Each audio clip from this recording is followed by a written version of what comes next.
do que a do tráfico das outras drogas. Se as autoridades não levantarem trincheiras nos colégios, nos lugares públicos, logo todas as crianças, adolescentes e jovens tornar-se-ão usuários da maconha.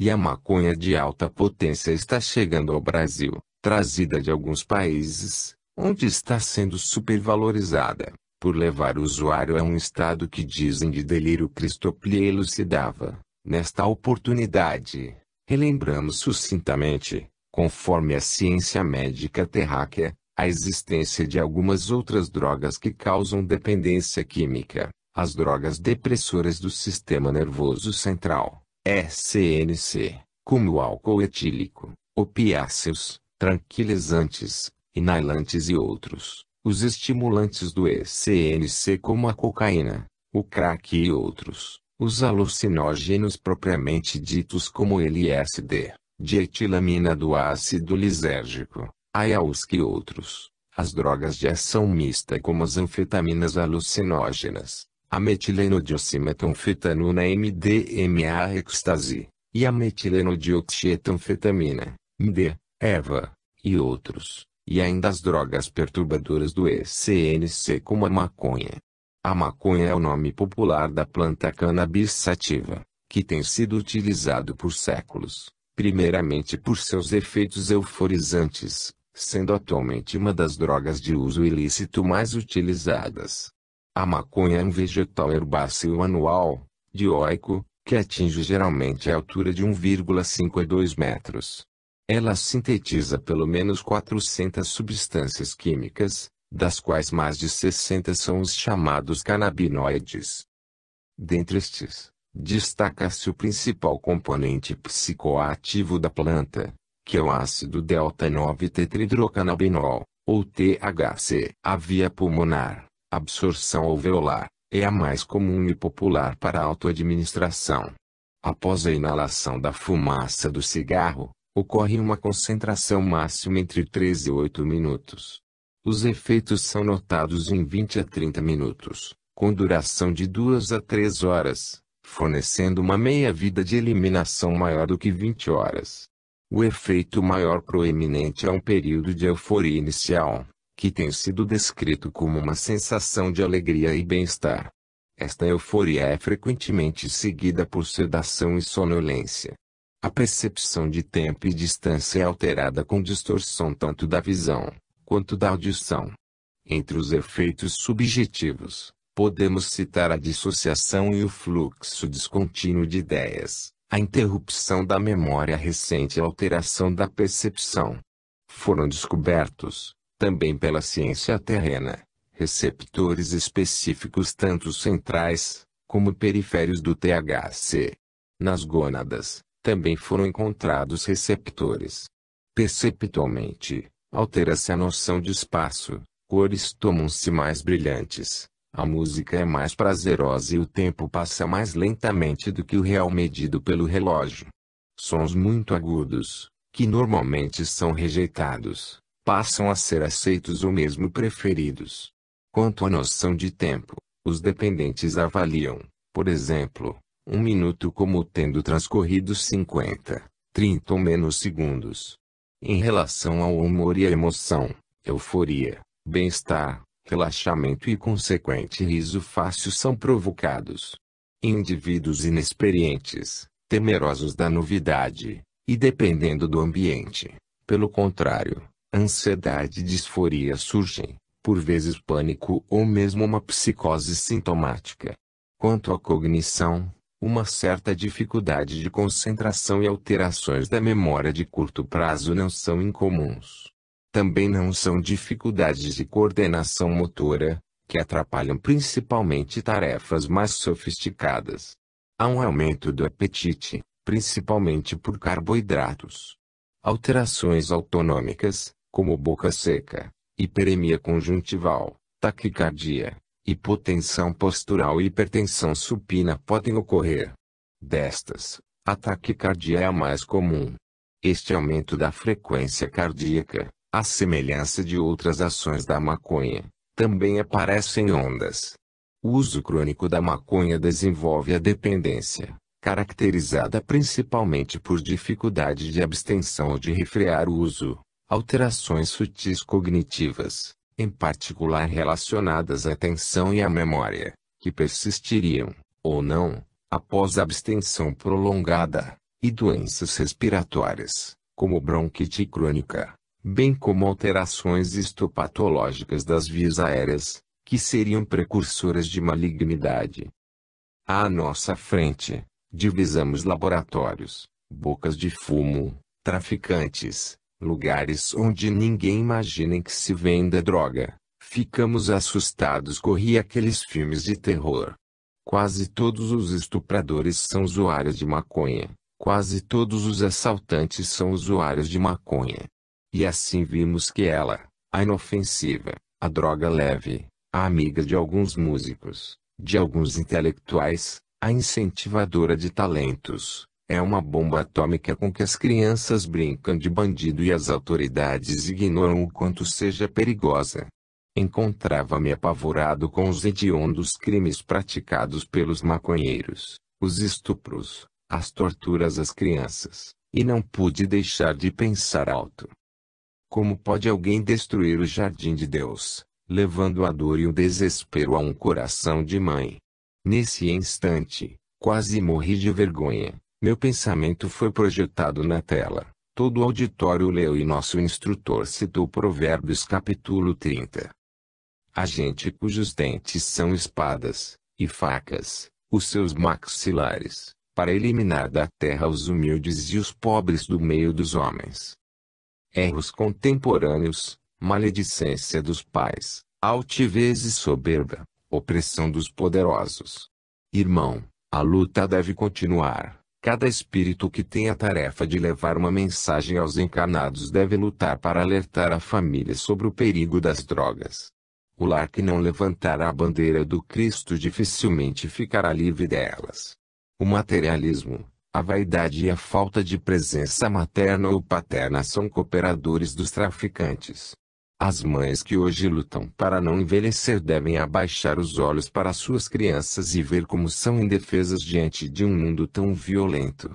Está certo que a vida moderna dá aos pais muitas oportunidades, porém, a oportunidade de cuidar de um filho de Deus é uma responsabilidade intransferível.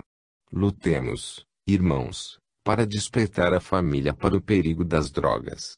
O dependente é um fruto que vai secando, por se encontrar sozinho, longe da árvore divina, que é a consciência em paz, pois quem se droga longe se encontra de Deus, de Jesus, da família e da sociedade. Se todos os espíritos que trabalham na crosta levarem o alerta para os frequentadores de suas casas espíritas, igrejas católicas, evangélicas, enfim, todos os lugares onde se fala de Deus, quem sabe deteremos a besta que se veste de escarlate e ataca como um dragão em fúria. Pais, mães, avós, religiosos, unam-se e orem por uma sociedade mais sadia. Nesse momento, nas 4 telas, foi projetado Maria andando em seu jardim e espalhando rosas no planeta Terra. Era uma cena emocionante. Maria fazendo chover flores do globo terráqueo, que quadro lindo! Todos do auditório sentiram o ar perfumado de amor.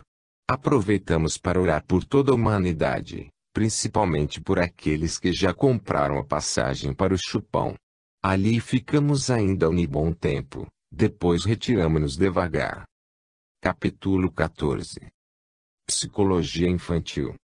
Pensei que iríamos embora, mas Camélia adentrou outro auditório, onde ficamos em pé por alguns instantes, para depois sermos convidados a buscar nossos lugares.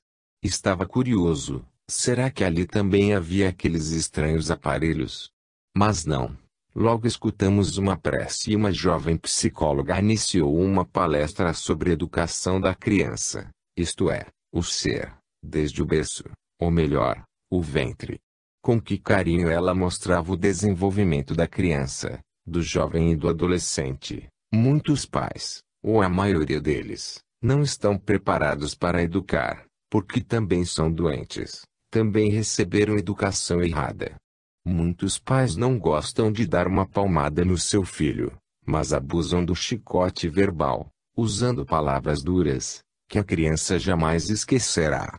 Todos os pais devem tomar cuidado especial com as palavras usadas para qualificar os filhos. Existem pais que adoram chamar o filho de débil mental. Vindo dos pais, essa agressão surte um efeito dramático na criança ou no jovem, que começa a construir sua própria identidade. Se os pais o consideram um débil mental, imagine os outros, os seus amigos, os seus professores. Hoje os pais julgam estranho o comportamento dos filhos, mas estes não são os únicos culpados. Portanto, a família deve urgentemente voltar a viver como família, pais respeitando filhos e filhos respeitando pais. O suicídio entre adolescentes tem aumentado e os jovens estão sofrendo distúrbios emocionais, sendo tratados com tranquilizantes. São muitos os exemplos de mães que, por se julgarem mal amadas, adoram gritar com as crianças, às vezes dizendo por dizer: "Você é má, você não presta." E se estão se separando dos maridos, há o desabafo infeliz: "Você é mau, igualzinho ao seu pai." Muitas vezes essas crianças tornam-se neuróticas, vindo a sofrer de depressão, por efeito da baixa estima. Muitas crianças hoje quase não conversam com os pais. As mães não querem assumir a maternidade, pois vivem se embelezando e raras noites ficam em casa. Estas crianças sentem o abandono dos pais e vão ficando agressivas nos colégios, junto aos coleguinhas. São crianças que mordem, batem e falam palavrões. Elas querem agredir o mundo, pois se julgam agredidas, por sentirem-se abandonadas.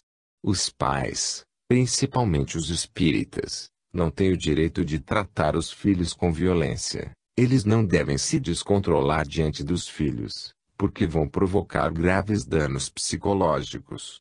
Hoje culpa-se muito o adolescente, mas eles, as crianças, o adolescente e o jovem estão sem orientação, principalmente sem ídolos, sem exemplos.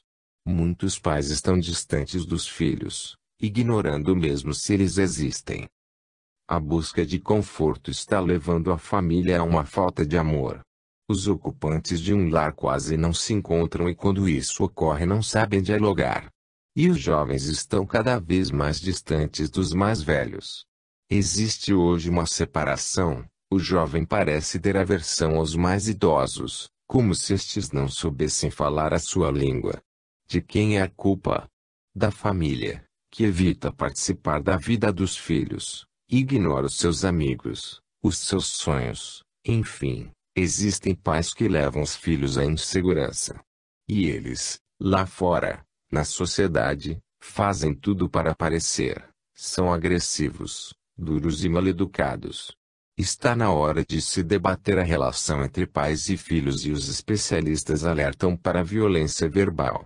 A irritação que vem acompanhada de palavras, gritos e gestos tende a aumentar o trauma nas discussões. A família tem de respeitar a criança, o adolescente, o jovem, enfim, quem respeita é respeitado. Os pais têm de ensinar aos filhos o que é o amor, não ter vergonha de pedir desculpas e dizer o quanto o filho é amado e importante na sua vida.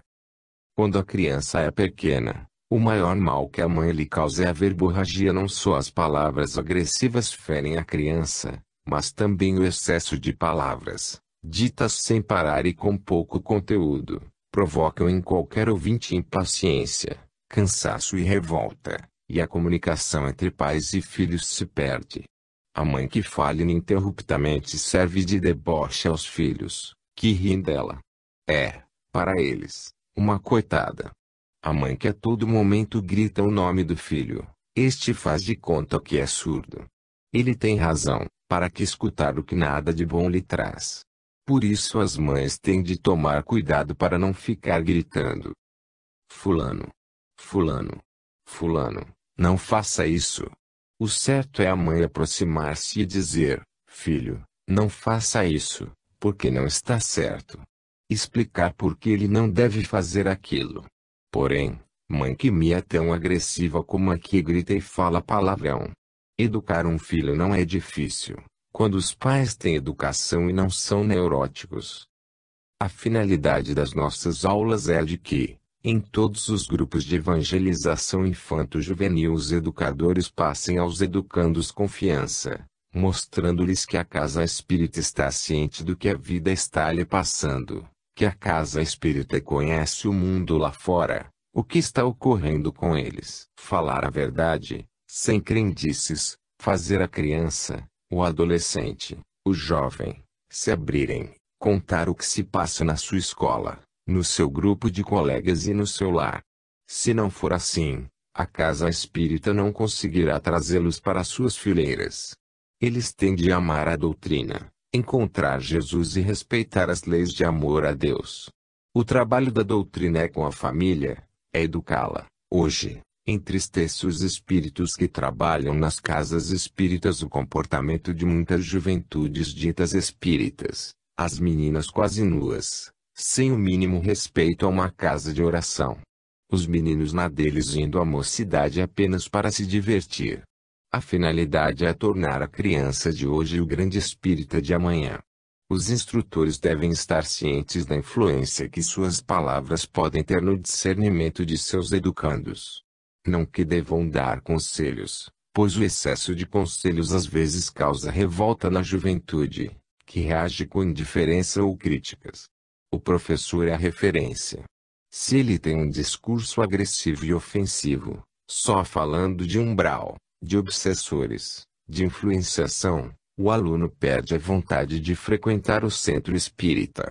Porém, se o instrutor colocar-se ao lado do educando, ele se sentirá protegido e verá que, mesmo convivendo com os ditos mortos, o instrutor é um homem igual a ele. No momento atual, não podemos dar uma aula de evangelização como se estivéssemos à frente de inocentes crianças. Elas estão em busca de apoio. Uma criança de 6 anos, às vezes, fica defronte da televisão umas 10 horas, e quanta informação ela recebe. Será que ela deve ser educada como se inocente fosse? Claro que não. Temos de informá-la de acordo com o que vê em casa, com o que assiste no vídeo. As aulas de evangelização devem falar do que hoje assusta os pais e educadores, a gravidez precoce, não só mais das adolescentes, as doenças sexualmente transmissíveis, que levam as meninas de 14 anos a contraírem o vírus HPV, que lesa o útero e causa o câncer. Quantas meninas estão tendo seus úteros e ovários retirados, sem esperança mais de engravidar? Já imaginou a cabeça de uma adolescente nesse estado, de ter de sofrer a perda de seus órgãos?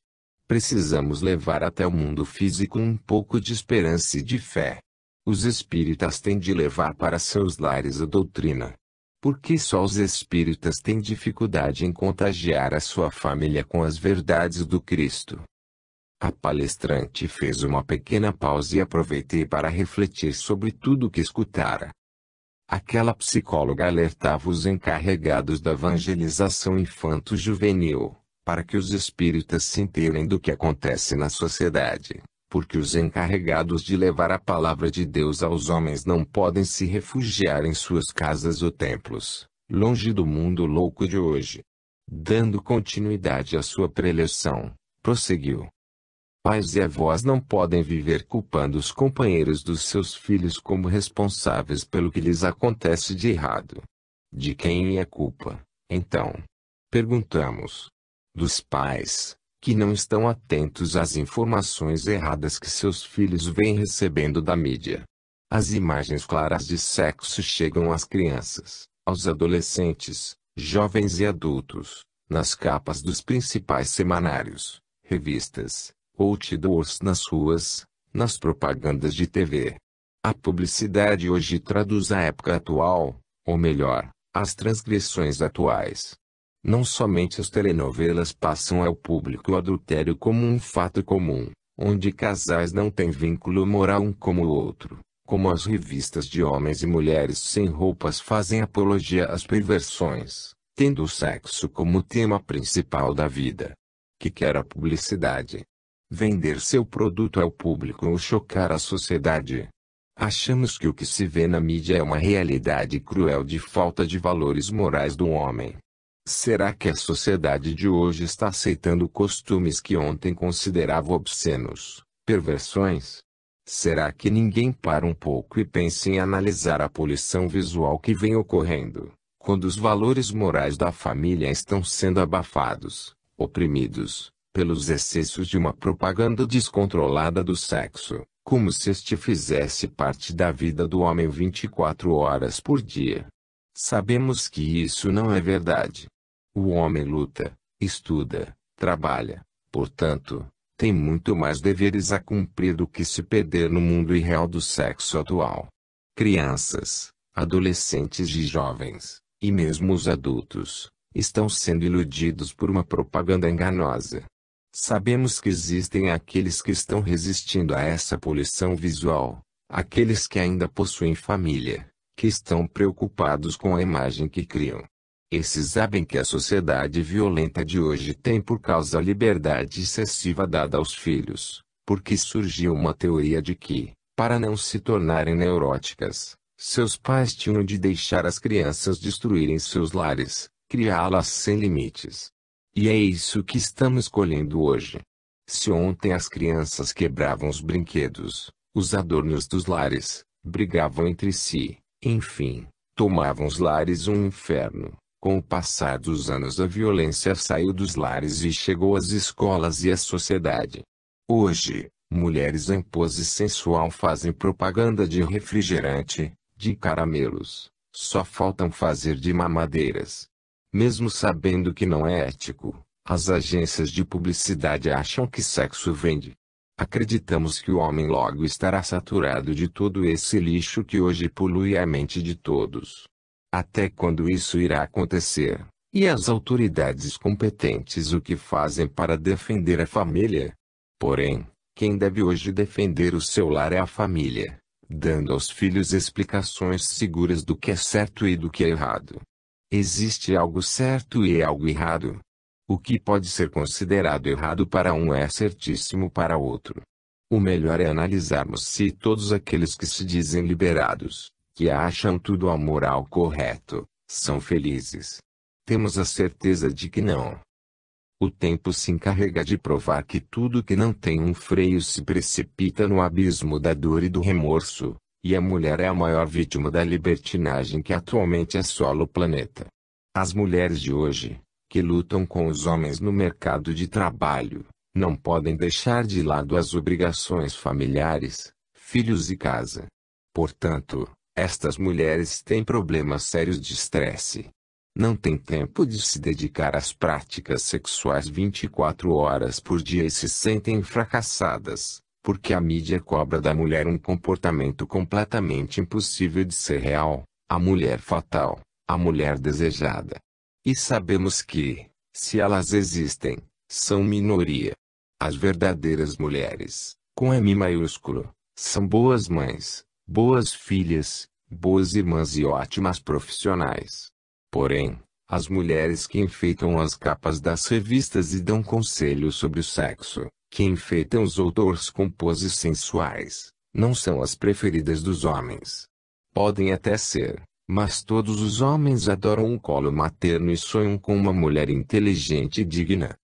Principalmente a mulher mãe de família não deve esquecer que aquela que está nua nas revistas, endeusada pela mídia, é uma profissional, ganha para isso, é o seu trabalho. Não podem as donas de casa, as crianças, as adolescentes, as jovens ou as adultas desejar imitá-la, porque a realidade da vida do homem não está só no sexo.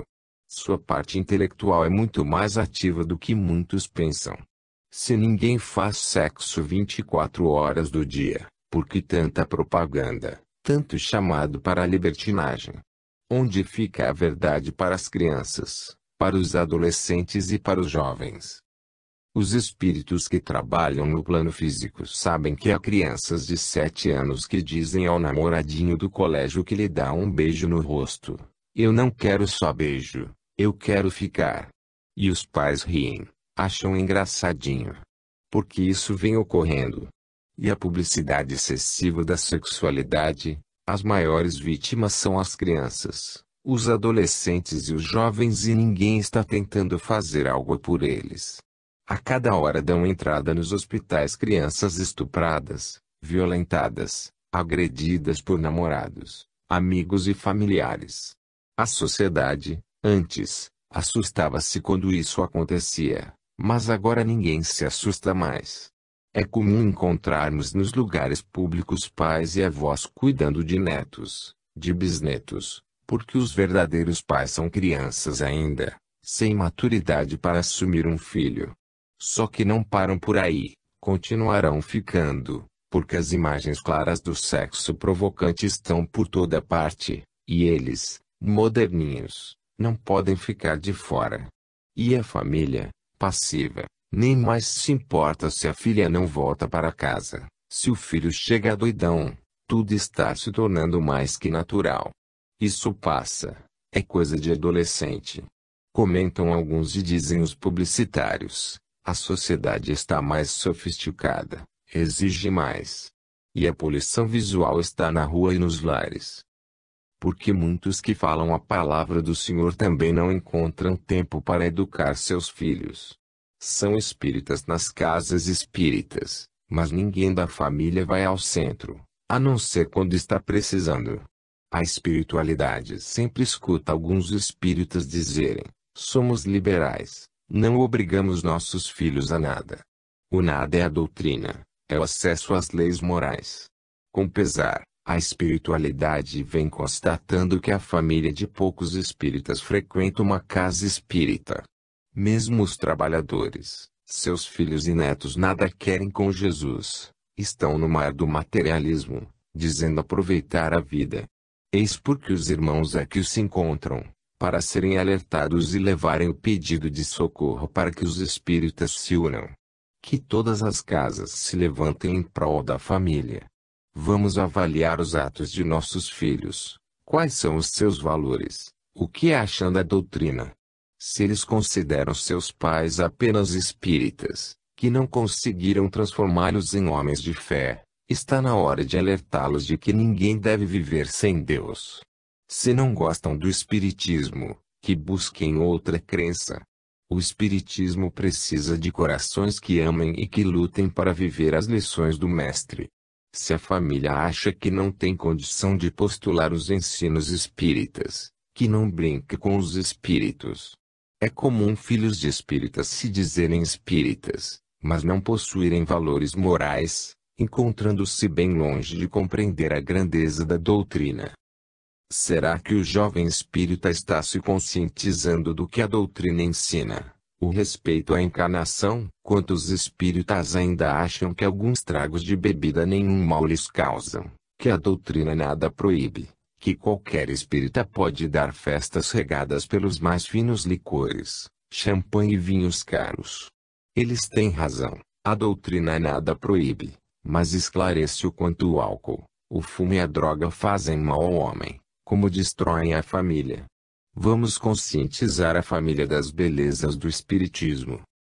Devemos levar até a criança, o adolescente, o jovem, o adulto, a grandeza dos livros doutrinários, mostrar os caminhos por onde passaram os grandes homens e descobrir o valor dos verdadeiros espíritas que já tivemos e temos em nossas fileiras.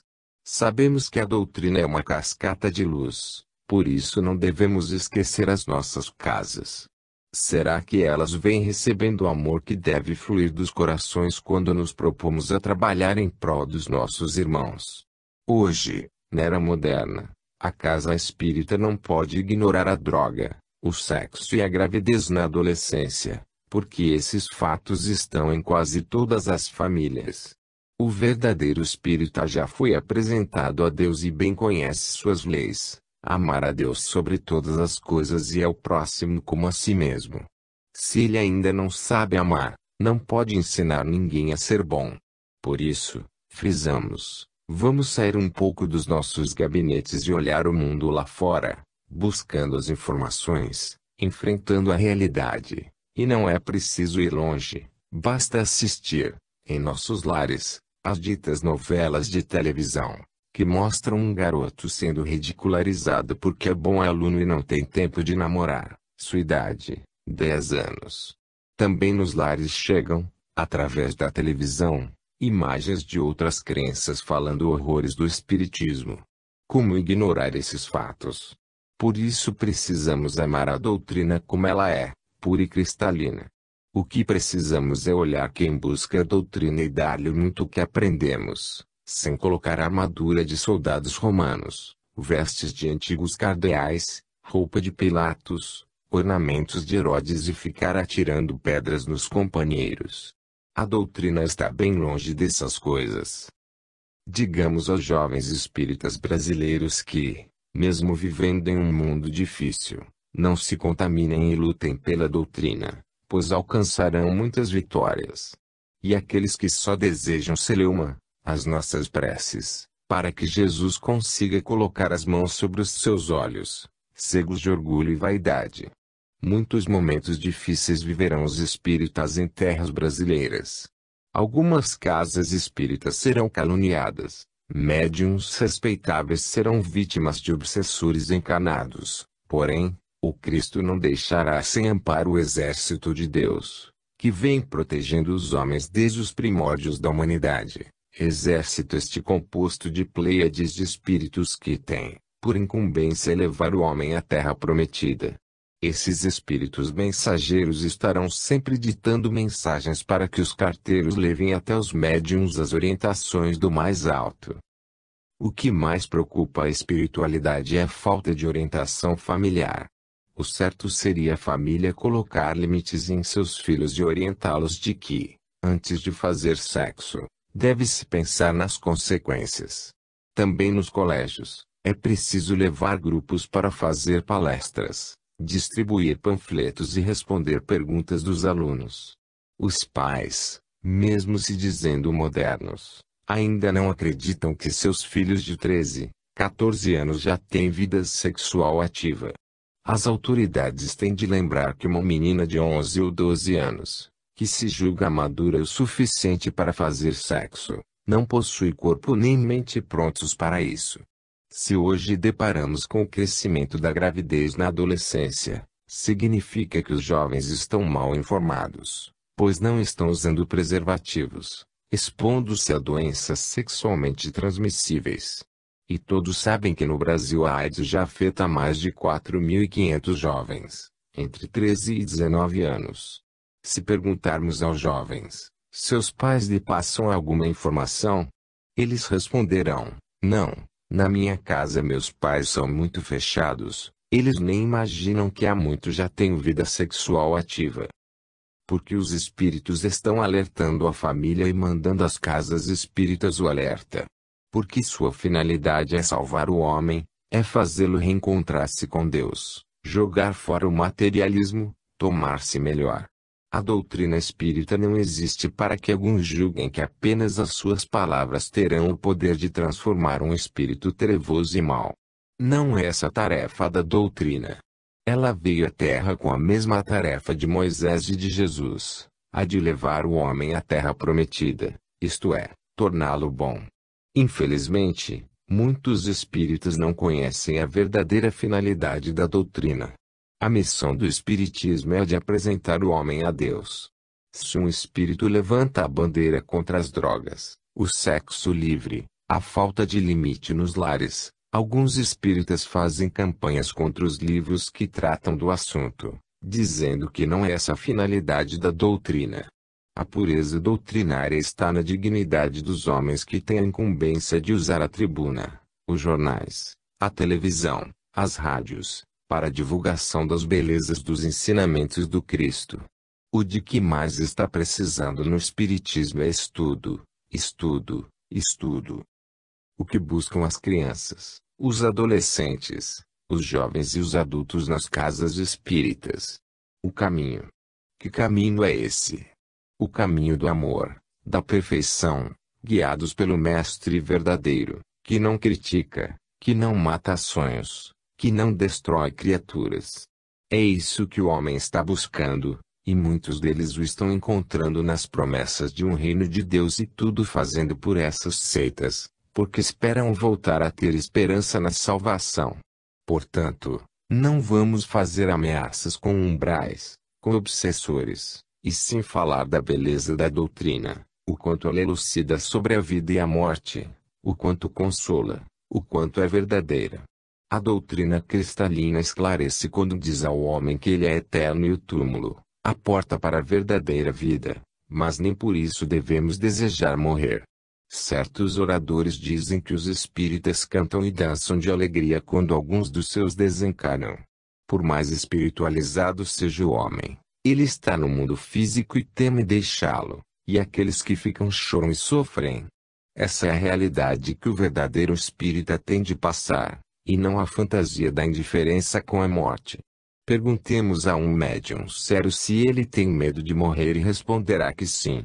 E porque alguns oradores espíritas desejam passar para o público que a morte é natural para todos os espíritas. Não é verdade. Por estar trancafiado em um corpo carnal, a alma teme o momento do desencarne, como o espírito teme a reencarnação. As casas espíritas precisam alertar a todos que a finalidade da doutrina espírita é a melhoria do homem, a busca da verdade, e que o compromisso de uma alma é intransferível, que todos os que estão mergulhados em um corpo de carne, o estão para aprender a viver as leis morais. Espiritismo não é entretenimento nem busca do sobrenatural. O espiritismo é o encontro com Deus. Ao chegarmos à doutrina, tiramos o véu que oculta as verdades divinas, que trazemos na consciência. Aí, não podemos nos dizer ignorantes, porque só éramos simples ignorantes quando estávamos caminhando pelos reinos da natureza. Desde o momento em que se acendeu a luz da nossa consciência, deixamos de ser ignorantes. A doutrina tem por finalidade nos instruir. Só estudando-a vamos nos conhecendo e, ao nos conhecer, envergonhados ficamos com tantos defeitos que ainda possuímos. Se ela não adentrou nossos corações e nada aprendemos, então nada mudou em nossas vidas.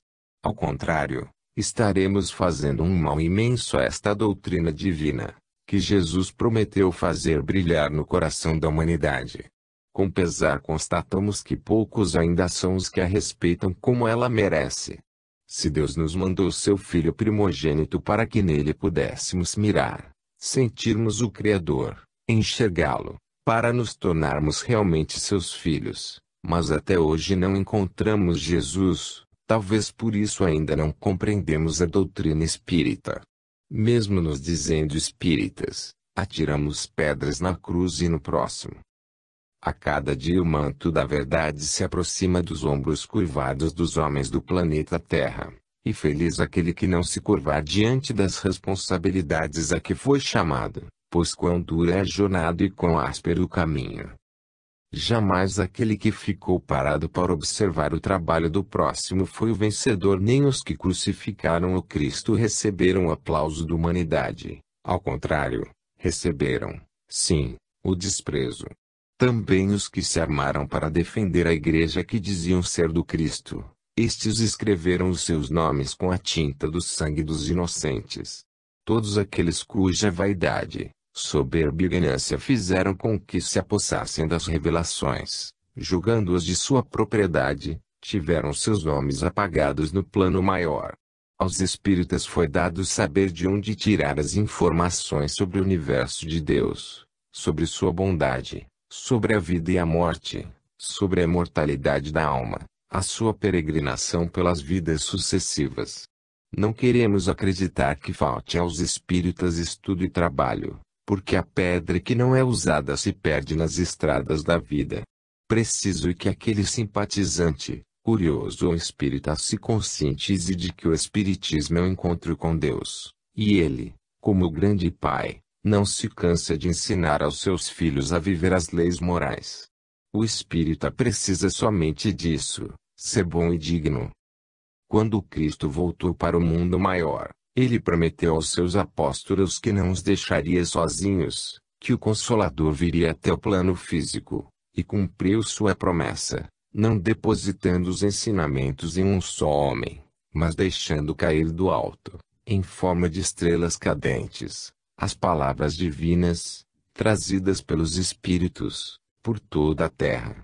Não foram os espíritas que criaram os espíritos, foi Deus, o Criador incriado de todos nós, que entregou as cartas aos espíritos mensageiros, os seus apóstolos, os seus discípulos, e eles chegaram em época certa, trazendo as mensagens.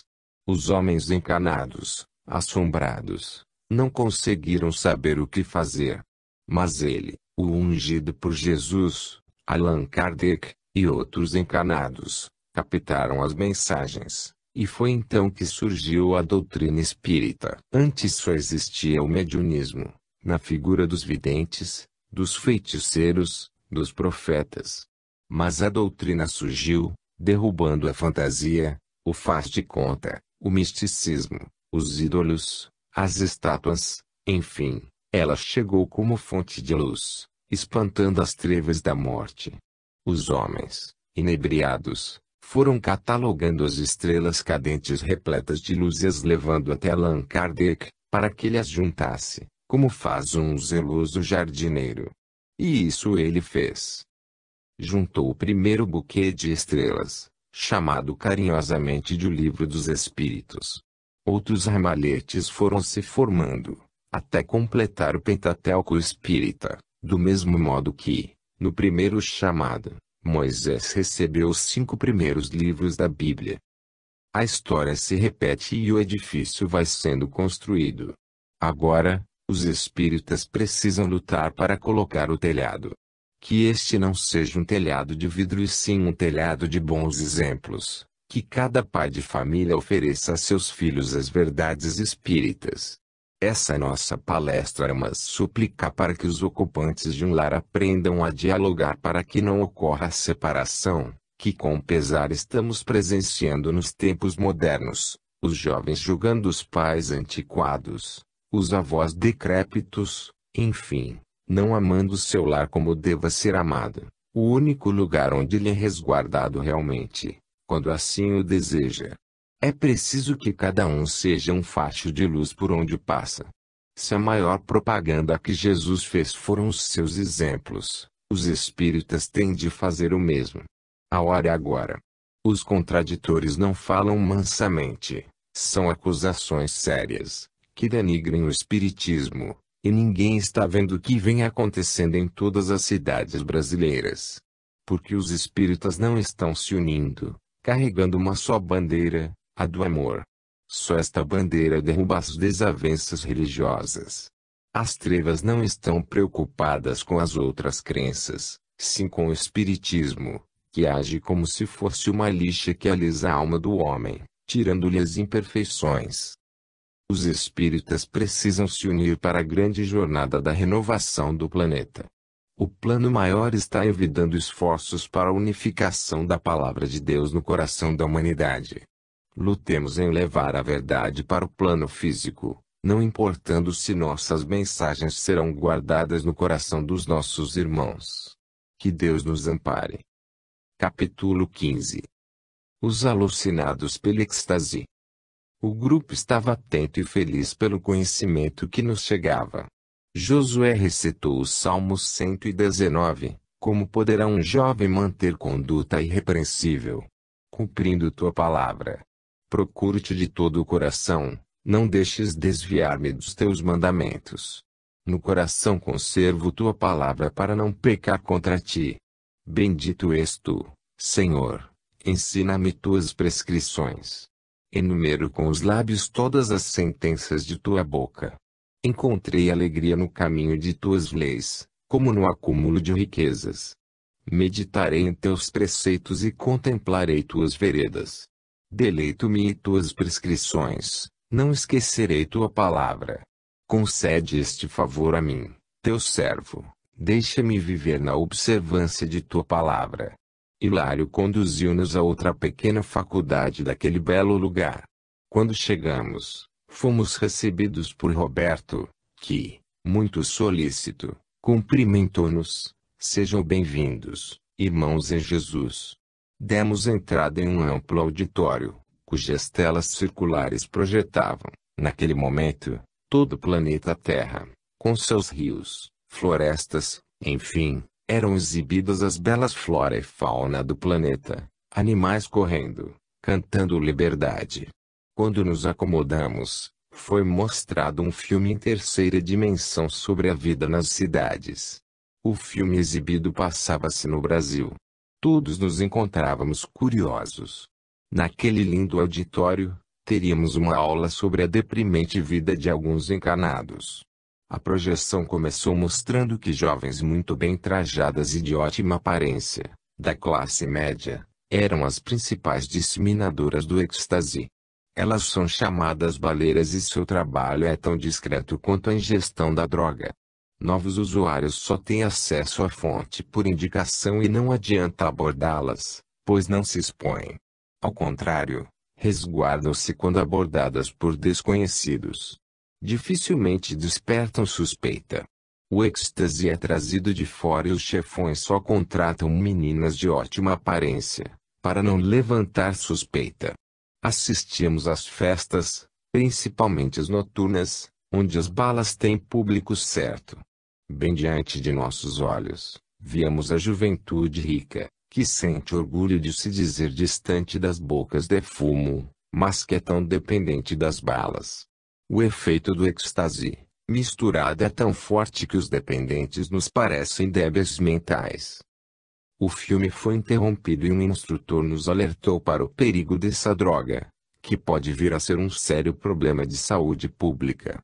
Muitos consumidores dizem que o êxtase é uma droga limpa, alegam que não causa dependência e ainda têm a coragem de chamá-la de droga do amor.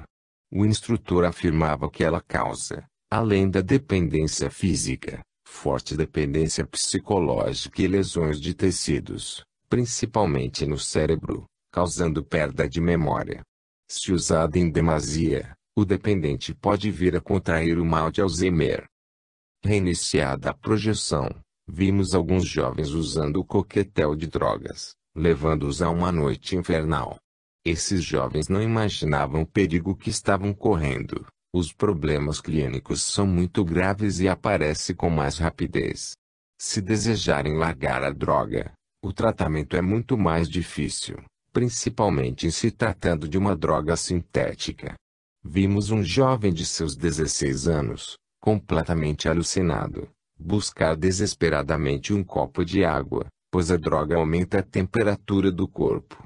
Por isso os usuários estão sempre com garrafas de água ou bebidas isotônicas. A droga causa euforia e deixa a pessoa com a sensação de felicidade, porém seus efeitos colaterais são graves. O aumento da temperatura, que chega a 41 graus Celsius, causa microhemorragias e quebra de proteínas, por isso degenera os tecidos. Alguns sofrem um aumento de pressão arterial, que os leva à morte. O êxtase está tomando conta das discotecas, das festas, enfim, das casas noturnas, e as autoridades encontram-se em dificuldade para contê-lo. As mulheres, geralmente, é que passam a droga, vinda da Europa, são jovens bem relacionadas e que conseguem passá-la com facilidade, sem despertar suspeitas. O formato da droga, uma comprimido inodoro, do tamanho de uma aspirina, faz com que o dependente a leve à boca sem ser percebido.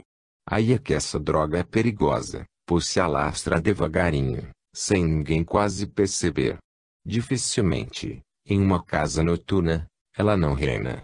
Também foi nos mostrado de onde vem essa terrível droga, de alguns países. A droga chega ao Brasil trazida muitas vezes por jovens ricos, aqueles que viajam para o exterior, outros a recebem pelo correio escondida em produtos. O instrutor alertou que pedíssemos oração a todos os espíritas para conter essa droga terrível, que pode levar o homem à morte. Depois, mostrou os danos que ela causa. Elucidou-nos, ainda, que internacionalmente ela é identificada por símbolos, como sorrisos, luas e marcas famosas, e mostrou-nos mais um símbolo, o da caveira, a morte. Segundo o expositor, são muitos os males da droga no cérebro. A alta produção de serotonina provoca no usuário um amor exagerado por outras pessoas. Ele deseja abraçar, ficar colado aos outros, sentindo uma afetividade excessiva. Também mostrou que o MDMA, a metilenodeoximetanfetamina, princípio ativo do êxtase, provoca dependência química e é tóxico, o que pode levar o usuário à morte imediata. Quando a droga chega ao organismo, ocorre um aumento da temperatura central do corpo, taquicardia e aumento da pressão sanguínea. O aumento da temperatura causa um desconforto com a quebra de proteínas, causando danos irreversíveis à musculatura. A ciência médica terráquea elucida que o MDMA foi primeiramente desenvolvido como supressor do apetite em 1914, porém jamais comercializado. A partir de 1983, o MDMA tornou-se uma droga popular, especialmente entre estudantes. É conhecida nos Estados Unidos como XTC. A do MDMA é comercializada em cápsulas de gelatina ou em comprimidos coloridos. Produz ação estimulante e alucinógena no ser humano, com efeitos como estereotipia, hiperatividade, rompimento de comportamento, hipertermia e estímulo generalizado. Seu mecanismo de ação tem correlação com o sistema serotoninérgico e dopaminérgico, incluindo uma diminuição da recaptação e dos níveis de 5-HT do ácido ciclohidroxindolacético, 5-IA, e uma redução na atividade da enzima triptofano hidroxilase. O MDMA causa euforia, aumento da sociabilidade e sua ação tem início em aproximadamente 30 minutos. Os usuários descrevem 3 estágios de ação: um período inicial de desorientação, seguido por efeitos imediatos de prazer intenso e finalmente um período de sociabilidade feliz. Os efeitos podem durar de 4 a 6 horas. Em alguns dependentes, os sintomas de depressão, confusão e ansiedade permanecem por várias semanas após uma única dose. Podem ocorrer sintomas de flashbacks e psicose, acarretando ataques de pânico, irritabilidade e paranoia. Estimulados pelo MDMA em ambientes de pouca ventilação, alguns jovens tiveram consequências fatais ao dançar por períodos prolongados em festas rave realizadas quase sempre em locais semiclandestinos. Os usuários desidrataram-se, prosseguindo sem perceber na atividade física frenética, com sérias consequências clínicas e a morte. O que estávamos vendo mais parecia um filme de terror, onde jovens, alucinados, dançavam freneticamente e pareciam mortos de sede. Quando sob os efeitos da droga, os usuários buscam água desesperadamente, e muitas casas noturnas não têm estoque para lhes matar a sede. Aí eles procuram as torneiras e os vasos sanitários. No mundo da droga, tudo é possível. Segurei o braço de Camélia, que me falou: como pode alguém jogar fora uma encarnação? O que estão fazendo com a juventude? Com tristeza, vimos as garotas vendendo a bala, sendo chamadas de baleiras e se sentindo as tais. A que ponto chegou a mulher? Que mães serão essas mulheres? Como poderão levar à frente a educação da família? Ou será que serão baleiras a vida toda? Onde irão envelhecer e nesse mundo não há emprego para idosas? Olhei uma jovem de seus 15 anos levando a mão à boca, com a maior tranquilidade, como se fosse chupar uma bala. Só que essa era de canhão, mata e destrói os sonhos, porque atinge o cérebro. Entre abraços e carícias, aqueles usuários da droga estavam eufóricos. Pílula do amor, dizem os fornecedores. Será que eles sabem o que é o amor? Achamos que não. Quem leva o vício até na criança, um jovem, um adolescente, não conhece o amor, ele só pensa em si mesmo. A bala, oi, estava à nossa frente, mostrada para que alertássemos os jovens sobre o perigo que ela representa. Outros tipos de droga nos foram apresentados e mais uma vez estávamos diante de uma dura realidade. De quem é a culpa? Do governo? Da sociedade? Claro que não. A culpa é da família, que julga as suas crianças ignorantes, esquecendo-as. A culpa é dos pais, que soltam suas crianças nas ruas da vida. A culpa é das mães que não têm autoridade diante de um filho ou filha, de 11 anos, deixando frequentar desde cedo alguns lugares por onde correm soltas drogas, bebidas, cigarros, maconha, coca, enfim, tudo que destrói os sonhos. As pílulas brancas estão em muitos lugares e elas parecem inofensivas, mas quem as consome bem sabe que basta, para uma noite de loucura, uma bala e muita água. Quando o efeito está acabando, dizem, estou derretendo. Como eles têm razão. Os usuários desidratam o seu corpo. Inúmeros nutrientes são perdidos em uma dessas noites de embalo. Ao se derreter, o usuário tem os reflexos diminuídos e chega a hora de pegar o carro, pois precisa voltar para casa. E o que acontece? Como dirigir, se está derretido? Alguns sentem um sono incontrolável. Será isso divertir-se? O usuário fica tão quente que chega a ter a sensação que vai desmaiar, pois quando o calor é intenso é grande a ansiedade e o olhar é de pavor. Muitos começam a ranger os dentes. Todos sentem a mesma coisa. Perguntei ao instrutor. Cada pessoa tem uma reação diferente, mas as consequências são as mesmas. Porém, existem aqueles em quem ocorre a bad trip ou viagem ruim, como os usuários chamam, que é um efeito adverso. Na tela foi projetado o Salmo 17. Sem mácula é o caminho de Deus. Suas palavras são provas de fogo. Ele é o protetor de todos os que esperam dele. O instrutor falou sobre a necessidade das religiões se unirem contra as drogas e acerca da decadência da mulher, pois é dela que os filhos necessitam. Sua independência cultural deu-lhe o direito de lutar ao lado do homem no campo do trabalho, mas todas as mães têm de trazer seus filhos para junto de Deus. Hoje, ao despir-se para se mostrar, a mulher perde o seu encanto e volta à condição de fêmea, sem inteligência. O topless não é avanço, é recuo, é regredir a idade da pedra. Ela pode julgar o decote, as transparências, o bustier, a blusa aberta para mostrar os seios siliconados ou não, chamar isso para o olhar e o desejo do homem, mas ele espera da mulher mais do que isso, ou melhor, não precisa disso para ser feliz. Ele procura as mãos carinhosas de uma mulher mãe, amiga e digna, e não uma que só exige dele a sexualidade. A mulher tem de descobrir o instinto maternal que está latente em si. O filme agora nos mostrava que a cada hora realizam-se 5.708 abortos ao redor do mundo, 50 milhões por ano. Só no Brasil, são 160 por hora, ou 1.400.000 por ano. O número de adolescentes brasileiras de 12 a 19 anos, que deverão dar à luz neste ano, é de 880 mil. A cada ano, 2 milhões de meninas de 5 a 15 anos entram para a prostituição. Milhares de pessoas no Brasil acessam, por ano, os sites pornográficos da internet. São mais ou menos 40 acessos por segundo.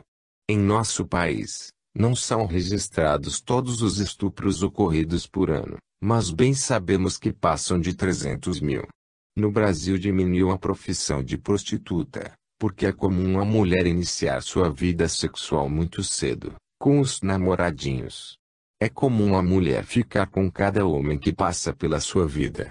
A doutrina espírita, como outras religiões, tem de lutar para trazer a mulher de volta ao lar, não para servir ao homem, mas para educar seus filhos.